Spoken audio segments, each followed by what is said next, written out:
Hi అండి, ఎలా ఉన్నారు? నేను మీ రేవతిని.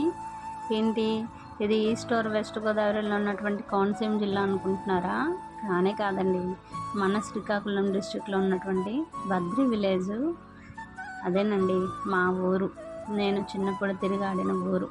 చూసారా, చుట్టూ కొబ్బరి చెట్లు రోడ్డుకి అటు ఇటున, ఆ పక్కనే పచ్చని పైరు పంటలండి. అసలు మనసుకి ఎంతో ఆహ్లాదంగా ఉంది. అంటే ఒక్కసారిగా నా చిన్ననాటి మెమరీస్ అన్నీ కూడా నా కళ్ళ ముందు ఒకసారి అలా తిరిగాయి. మా ఊరికి ఎదురుగా అనమాట. అదేదో ఒక గ్రౌండ్ ఉన్నట్టు కొండలు ఉంటాయి. అండ్ నిన్నే వర్షం పడినట్టుంది. సో భలేగుంది, చల్లగాను.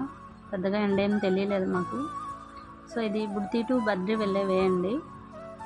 నేను ఎక్కువగా మా చిన్నప్పుడు మార్కెట్కి వెళ్ళాలన్నా, సిటీస్లోకి వెళ్ళాలన్నా కూడా ఇదే వే ఎక్కువగా యూజ్ చేసేవాళ్ళం. నా స్టడీస్ ఆల్మోస్ట్ 5th క్లాస్ వరకు ఇక్కడే జరిగింది.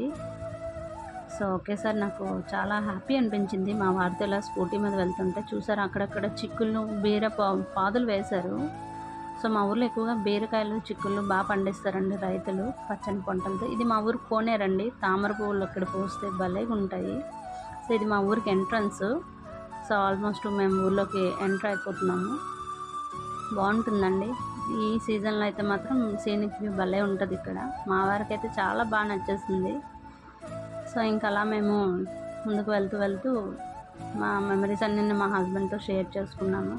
సో ఇది మా ఊరు అమ్మవారి తల్లి టెంపుల్ అండి. అలాగే లెఫ్ట్ సైడ్ చూస్తే శివాలయం కనిపిస్తుంది మీకు.